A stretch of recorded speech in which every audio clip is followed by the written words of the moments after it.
I'm sitting down currently with Shirkydra Roberts, founder and CEO of IME. Now, not only is she the founder and CEO of IME, which stands for Impact, Aspire, Motivate Enterprises, but she has an interesting story. She was born in 1990 and raised in a single family home with her mother and two siblings in Dallas, Texas. She went on to earn a Bachelor's of the Arts in Psychology, and she's currently serving as a mechanical engineer officer in these United States Navies with 14 years of service. When she's not in uniform, she's an evangelist, motivational speaker, life transformation coach, podcaster, Me Too advocate, and published author. Woo! She uses her story of overcoming child sexual abuse and the barriers of race and genderism to change the culture and stigma behind life after trauma. She's been featured on multiple podcasts, recovery blogs, webinars, multiple radio shows like the one on Hot 91 you're listening to right now. She's been in Hollywood and Voyage Dallas magazines. She's spoken at numerous women's conferences, high schools, middle schools, and youth development seminars, also naval ceremonies and leadership development events. Who am I talking about? Shirkydra Roberts, welcome to Black Wall Street today. Good morning, Hampton Roads, Hot 91. Thank you for having me this morning. I'm excited to be here. Thank you for that intro. It's truly a blessing. Awesome. So, seems that you do a lot of things here. Yeah, just a little bit. God's blessed me with many hats. So you have a lot on your plate, but tell us a little bit about IME. What is it exactly that IME does? What problems are you solving? What are you bringing to the community through this, through Impact, Aspire, and Motivate Enterprises? IME is really about accepting yourself for who you are, no matter what you've been through. I started IME as I am who I am after my trauma, through my trauma, who I was in my trauma. I want to impact the world as they aspire to be better than who they were in their dark places, and then turn around and motivate others to do the same. That's community, not just healing ourselves, but teaching other people that through your voice you can heal too. IME is about building a life of abundance with an emphasis on mental health. Wow. So what type of people should be getting involved in IME? What type of people are you looking to touch, and who should be reaching out to you?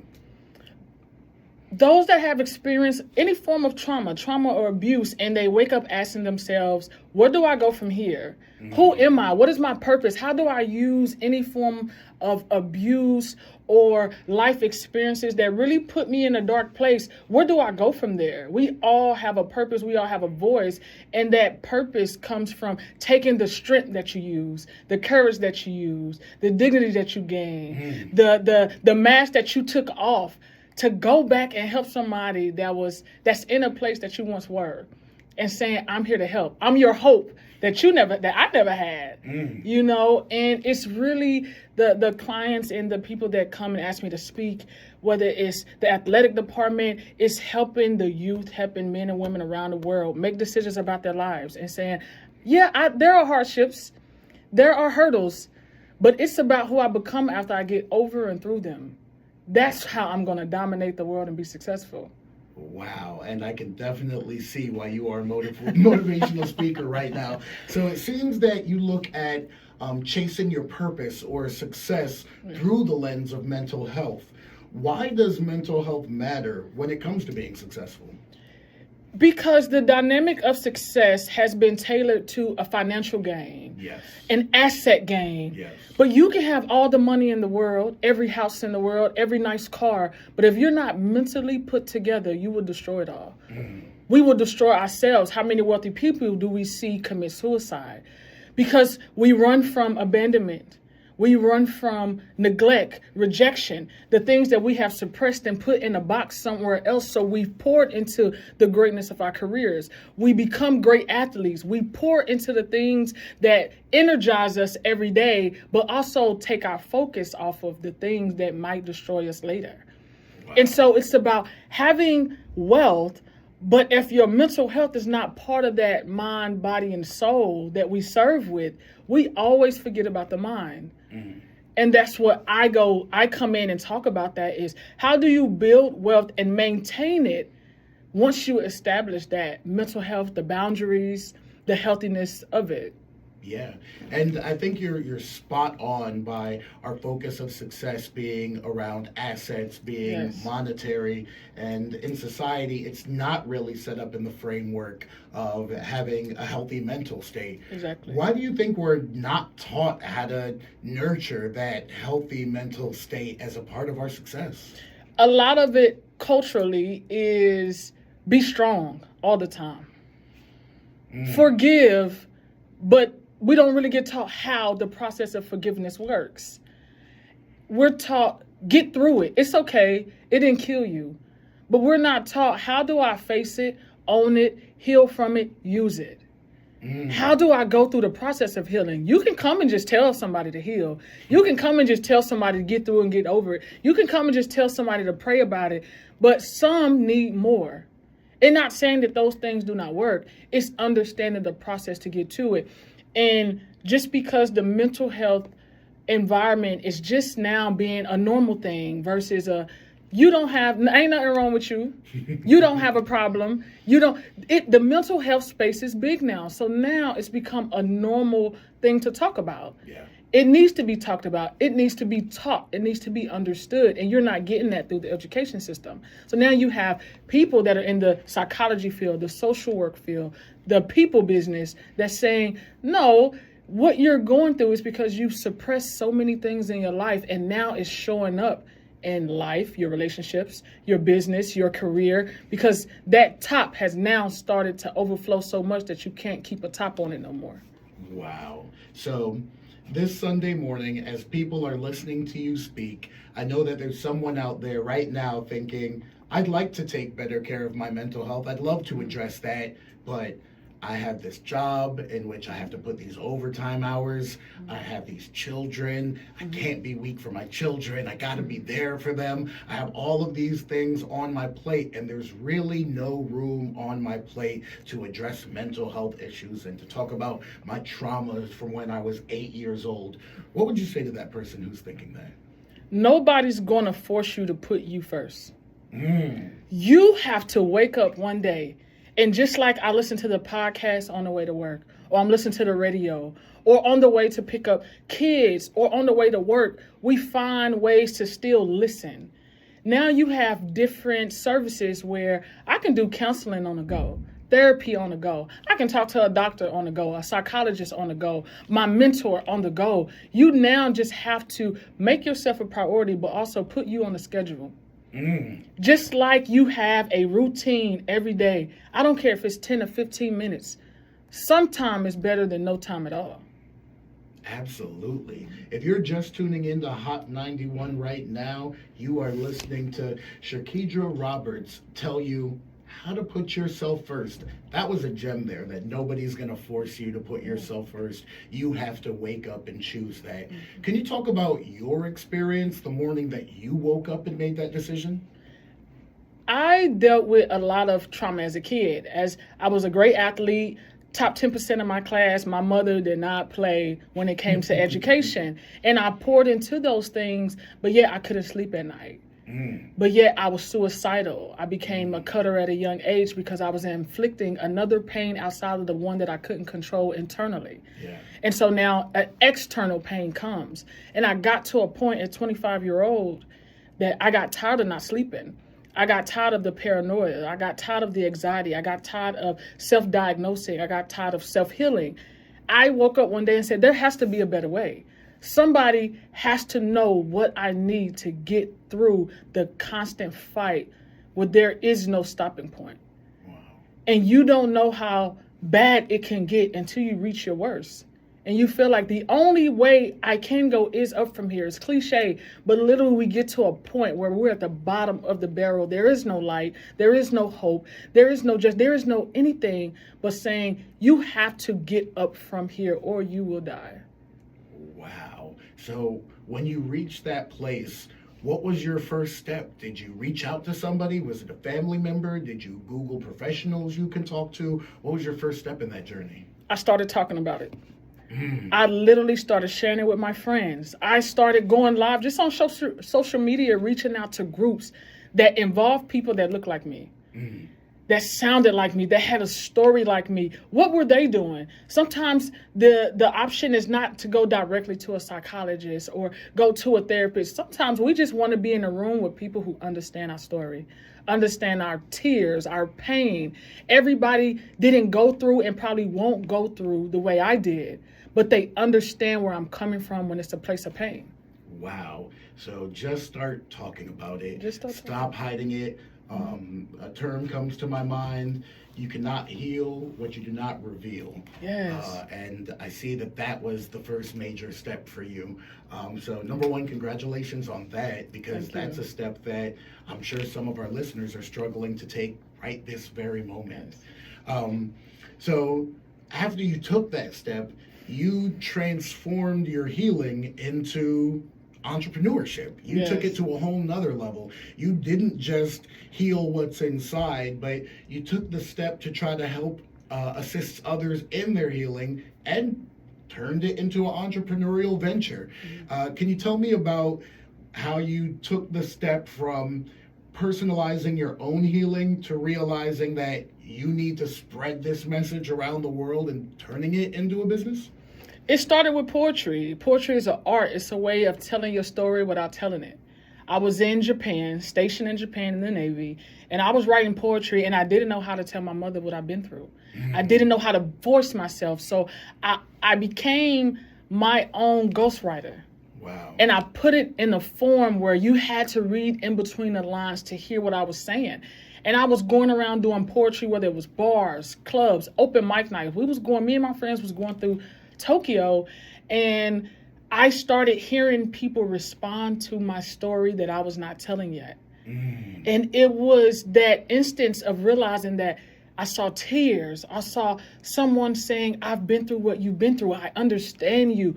You're so powerful for getting on a platform that you can be judged, seen, undercut, and saying, this is who I am. That's when that bubble popped and was like, my voice goes beyond me. It's more than just about me. And I published that first book. It's called What's a Word Worth? And it was literally about releasing words without saying exactly what needed to be said in a moment. Wow. So first of all, where can people find that first book that you released? On Amazon. Gotcha. And what was that book called again? What's a Word Worth? Excellent. Now, I guarantee you that there are people listening right now, driving home from church, doing the Sunday clean of the house, and they are thinking, I have to talk to this woman. She is speaking to my soul right now. For our listeners out there, how can they reach you? I'm on all social media platforms as my name, Shirkydra Roberts, or my website, www.sriame.com. Gotcha. And that's www.sriame.com. Now, that first book kind of puts you on a path of authorship. Yes. Can you talk a little bit about the new offering that you have coming in the publishing space? My new book that gets released April 8th, this Saturday, upcoming Saturday, is Dear Brain, You Have My Attention. Going Beyond a Healed Heart. And it's literally the cognitive process. We get a lot of the heart work spiritually. We get a lot of the body work physically. But we don't always understand how cognitively do we need to do the work, the alert, the brain development, the triggers. And I really go through, not just going through forgiveness, but now going through the self-work, the inner work, to retrain my brain to not be so aware, to not feel rejected, to not feel neglected, to get away from the emotional attachments to trauma. And it's my process of going through cognitive process therapy and my journey from start to finish, and literally taking my audience what I learned about myself and how trauma truly impacted who I built afterwards. Now, I'm holding this book in my hand right now. Dear brain, you have my attention. I'm looking at the picture of the brain made of yarn attached to the heart. And in our community, when it comes to healing, the first option normally in our community is church, the spiritual route. Now, over the past few years, therapy has entered into the conversation. But what is it that made you go to the brain, to cognitive function? How did you know that this was a step that needed to be taken, and perhaps a step that we were missing in our community? When you think about it spiritually, even in the church, we teach love God with your mind, body, and soul. We get the body and the soul. But what about the mind? And not just scripture-based, but literally, what about the mind and brain? How do I serve him with something that's so broken? Wow. With something that's left in pieces, with something that's in a box that I'm not allowing anybody to get to because I don't even know how to get to it. It was waking up, understanding I know how to forgive. I know how to love my neighbor like I love myself. I know the fruits of the Spirit. I understand who God wants me to be. But in order to now serve without worrying about if when I get in the business world, the career world, if I'm chasing after approval, validation, I need to make sure that my mind is intact and I have released my entire being of the actual traumatic experience. Wow. If you are just tuning into Hot 91 right now this Sunday morning, you are catching gems right now on the process of healing. Let's stick right here in this process of healing. You talk about forgiveness. There are people who struggle with that. If someone is out there and they want to forgive someone who hurt them and they can say the words, I forgive you, but in their heart, they can still feel the anger. In their heart, they can still feel a twinge of desire for revenge, and they just don't know how to get rid of that. They want to, but they don't feel like they have any control. Do you have any advice for that person who wants to forgive but can't get rid of that feeling? Understand that forgiveness is not a microwave process. It is a process until you get through it. Wow. We think that it has to be instant. You forgive, you got to reconnect, you got to rekindle, you got to rejuve. You don't have to do those things. Forgiveness is releasing yourself from someone, but also releasing them from you. Wow. But that process takes time. The anger will be there tomorrow. The being upset, the tears. But eventually, as you detach from the situation, you detach from the person, the emotions that you have behind it also become detached as well. And I think that we have put it kind of like we feel like God works. I prayed today, I should have an answer tomorrow. I fasted today, everything should be recovered tomorrow. Everything has to happen right now at this moment. And forgiveness does not work that way. Wow. What is it that gives you that perspective and patience to be able to work through those things? Is it something in your past? Is it your experience with the military? Is it experience being an athlete? Was it something about the way you were raised? I think it's a culmination of all of them, because I looked at what could have killed me did not. The fact that my worst experience did not take me out, there is nothing in the future that will take me out. So although adversity may come, death will not come near me. And understanding that we do all have a Job experience or a cross to carry. We don't know what that is and what that looked like. That may have been my cross. And just like my faith in Christ, he needed somebody to help him carry his cross too. That means I need somebody to help me carry mine. So I go through life understanding that I do not have to deal with anything alone, no matter how strong I am, how powerful I am, how much support I have, is because that's the support that I need. Wow. This is extremely powerful stuff. Where can people go and see you speak and experience what I'm experiencing firsthand? I go live and on social media every day, constantly just dropping gems, because that's the new thing, is everybody's in their device. They want to hear it on the go. And whether you reach out to me or you follow me on social media platforms, I give gems like this every single day, whether it's spiritual, whether it's about business, mental health, and really just powering through your day, understanding that you actually come first. You just have to make the decision to come first. That's incredible. Well, you gained at least one follower in me. So can you you. tell me where I can follow you and spell it out for those folks who are listening right now with their cell phones out ready to take this down? All right, I'm on Facebook, Instagram, TikTok under Shirkydra Roberts. That's SHIRKYDRA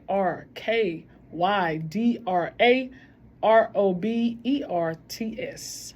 Yeah, I will definitely be following you because Thank you. you're inspiring me just right now during this interview, and I absolutely did not expect that. Thank you. Can you tell us what's next for Shirkydra Roberts? Where do you see 2023 and beyond taking you now? More stages to expand the voice.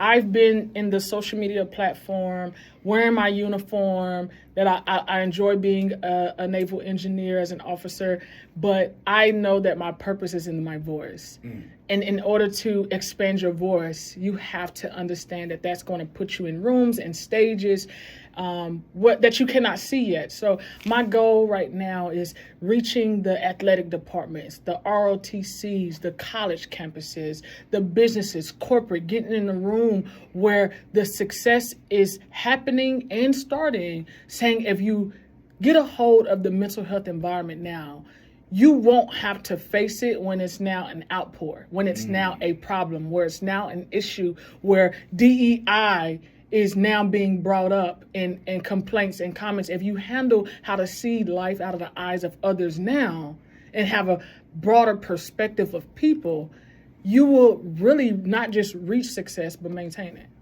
Wow. Yeah, absolutely. And I definitely see bigger stages for you in the future. Thank you. Now, there are folks out there listening that they're going to take your advice. They're going to start talking about their traumas. They're going to share with their friends and family, and they're likely going to share with social media, because when we share, that's the number one space that we go, is social media. How does someone make sure that when they're sharing that they're not just reliving the trauma and stoking more anger inside of them? How can they share in a way that's healing? Are there any steps for that, or do they just have to feel their way through that? What do you suggest? I get this question a lot, and I always tell people, when you respond, when you speak to release, not for a response. And in that perspective, it's saying when you voice it, it's not to validate it. It's not to get a I'm sorry behind it. It's saying, this is what I've been through. This is where I am. This is how I feel. And I'm unapologetic about it. You can like it, not like it, comment on it, not comment on it, share it, not share it. I am doing it to release it from me. And whatever the world does with it, they can do whatever with it as they please. But why I'm doing it is to release it from myself in a manner that works for me. Gotcha. So when you're saying hop on social media and share your story, you're not saying share the story so that other people can respond so you can get feedback. You're saying hop on social media and share your story so that you can release it from yourself, so that you can help rid yourself of some of those feelings. Is that kind of what you're saying? Exactly. And many people won't go to social media for, that was my comfort zone. Yeah. And I was already building a social media platform. But once you start voicing it and you start getting the support from strangers, more than you probably get from family and friends, you start looking at life as in, there's people that look like me that really want to support me, that I may need in my circle of influence, because we all need a circle of influence. And there are people waiting for you to speak so that they can speak too. Yeah, absolutely. Now, outside of the folks out there who are listening and dealing with these struggles and being inspired right now, we also have entrepreneurs, business owners, corporate folks out there listening, and they might be thinking, wow, I'd love for her to come speak at my company and help my employees with this kind of thing. Do they contact you right there through social media as well? Should they go to the website? How can someone who's trying to book you contact you? Go to the website, to the Contact Us tab. when you go to www.sriame.com and shoot us a message, an email, and we will respond. Yeah, absolutely. So we have the book coming out. Yes. Dear Brain, you have my attention. Thank you so much for this. This looks incredible. What should people expect to get out of this when they have read through this book and they are on page 113 at the closing remarks from author? What do you expect their experience to be, or for them to pull from this? My mind matters. Mm. My mind matters, and I don't always need to put all of my focus in just how I look outwardly, how I look spiritually, but I need to see, how do I look mentally? And I want to take the action steps to get better, because there's always room for better. Wow, there's always room for better. That is an absolute major gem, and a piece of hope, really, because sometimes when we're in our dark spaces, we only see the dark. Exactly. We're not seeing the opportunity for better, or we're not seeing, wow, there's only up from here. The way that you kind of described your darkest spot seemed nearly inspirational. Like, there's nowhere else to go but up from there. Yes. For those people who are arriving at that dark space right now, would you suggest, outside of just sharing their story, what other practical advice do you have for them? Is it therapy? Is it working out? Is the answer different for everyone? It's different for everyone. There is no one pathway to your healing. I go to the gym. I have a psychologist, a therapist, a counselor. They all play their own roles in my life. I have mentors, people that I follow that motivate me and pour into me and nurture my journey. Get a hold of what works for you, and don't stop trying till you get it. It's almost like when we talk about church hurt and visiting, there's too many churches to stop looking for a home for yourself. You go until it works for you. You go until you find home. You go until you find the journey for you, and you face it, own it, and embrace it. Don't run from it. Wow.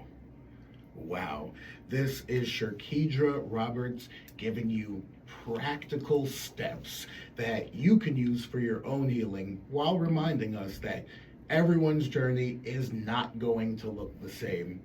Shirkydra, is there anything that you'd like to leave our listeners with as they think of Shirkydra Roberts, as they think of Impact, Aspire, Motivate, Enterprise?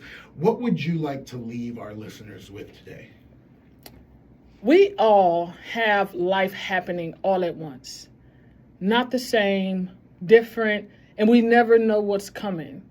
But when you embrace and accept that you have no control of what's coming, when it comes, you'll take control of the outcome. You won't be able to run from every dark place, but in every dark place, you can become the light. The goal is to become the light. And knowing that at any moment, your light may dim, it may be turned off, but that does not mean that you can't be energized again to become the light again. Wow. So, for those of you this Sunday morning listening to Hot 91, go ahead and head over to www.sriame.com. I'd like to thank our guest,